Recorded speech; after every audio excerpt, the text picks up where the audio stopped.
first Thanksgiving prayer. In the name of the Father, and the Son, and the Holy Spirit. Amen.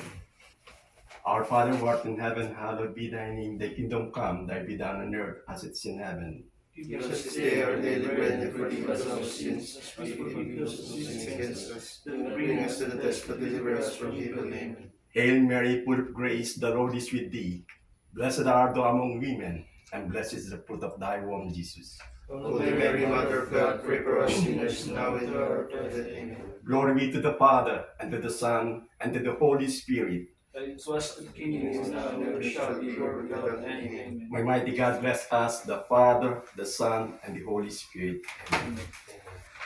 Okay, gentlemen, we have duties and responsibilities on board the ship. Master. Yes, sir. Good morning. The duties and responsibilities of a master is he ensure the safety of the vessel, also the security of the vessel at port and also at sea, and also he must ensure that the vessel is in compliance of the rules and regulations of all the organizations, and also he stands as the company security officer, and also he must ensure that everyone is in complying with the safety management system of the company and must be followed on board. Okay, next, Chief Officer.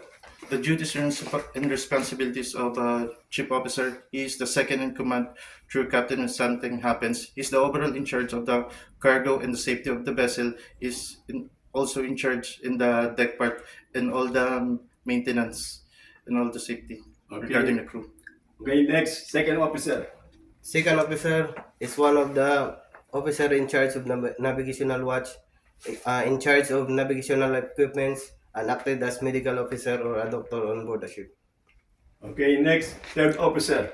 Duties and responsibilities of third officer as junior deck officer.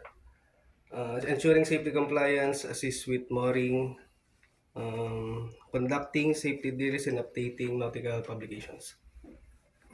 Okay, next, Boson. The duties and responsibility of bosun. Bosun is the highest rank at the ratings. Is in charge at the maintaining of the ship, inventory of all the paints and stores, and also assist chief officer at mooring, forward, and anchoring part. Next, Everybody Seaman.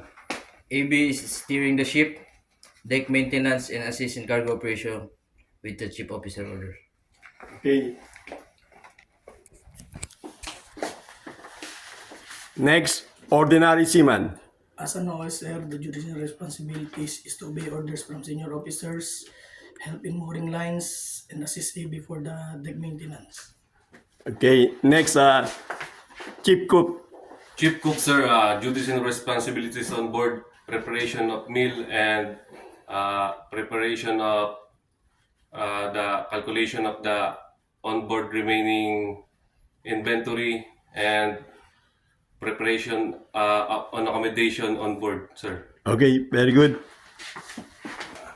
Okay, gentlemen, please subscribe my YouTube channel, Cap EB Timbo TV. Thank you and God bless. Subscribe. Thank you.